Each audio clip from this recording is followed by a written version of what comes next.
ക്കെതിരെ തൃണമൂൽ കോൺഗ്രസ് നിലപാട് ശക്തമാക്കുന്നു. വിഷയം ചർച്ച ചെയ്യാൻ തൃണമൂൽ എംപിമാർ ചൊവ്വാഴ്ച പ്രധാനമന്ത്രിയുമായി കൂടിക്കാഴ്ച നടത്തും. ഇതിനിടെ തൃണമൂൽ മന്ത്രിമാർ പാർട്ടി നേതാവ് മമതാ ബാനർജിക്ക് രാജിക്കത്ത് കൈമാറിയതായും റിപ്പോർട്ടുണ്ട്. പെട്രോൾ വില വർധന പിൻവലിക്കാൻ കഴിയില്ലെന്ന നിലപാട് കോൺഗ്രസ് കർശനമാക്കിയതോടെയാണ് തൃണമൂൽ കോൺഗ്രസും കടുത്ത നിലപാടിലേക്ക് നീങ്ങുന്നത്.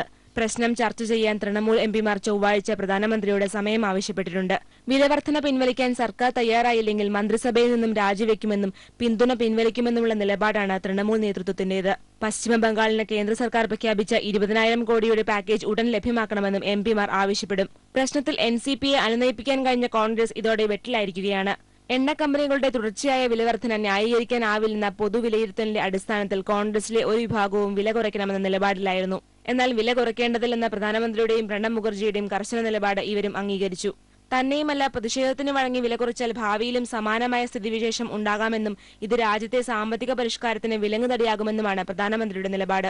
പെട്രോൾ വിലവർധനയിൽ മൻമോഹൻ സിംഗിന്റെ പ്രസ്താവനയുടെ അടിസ്ഥാനത്തിൽ NCP നേതൃത്വം കഴിഞ്ഞ ദിവസം തന്നെ നിലപാട് മയപ്പെടുത്തിയിരുന്നു. എന്നാൽ വിലവർധന പിൻവലിക്കണമെന്ന ആവശ്യത്തിൽ തൃണമൂൽ ഉറച്ചുനിന്നാൽ വില കുറയ്ക്കാൻ സർക്കാർ നിർബന്ധിതമാകും. ജീവൻ ന്യൂസ്, ന്യൂഡൽഹി. എണ്ണ കമ്പനികളുടെ നഷ്ടക്കണക്കുകൾ പരിശോധിക്കാൻ കേന്ദ്ര സർക്കാർ തയ്യാറാകണമെന്ന് കോൺഗ്രസ് നേതാവ് VM സുധീരൻ. കമ്പനികളുടെ നിലനിൽപ്പിനേക്കാൾ പൊതുജനങ്ങളുടെ നിലനിൽപ്പിന് പ്രാധാന്യം നൽകണമെന്നും അദ്ദേഹം കൊല്ലത്ത് ആവശ്യപ്പെട്ടു.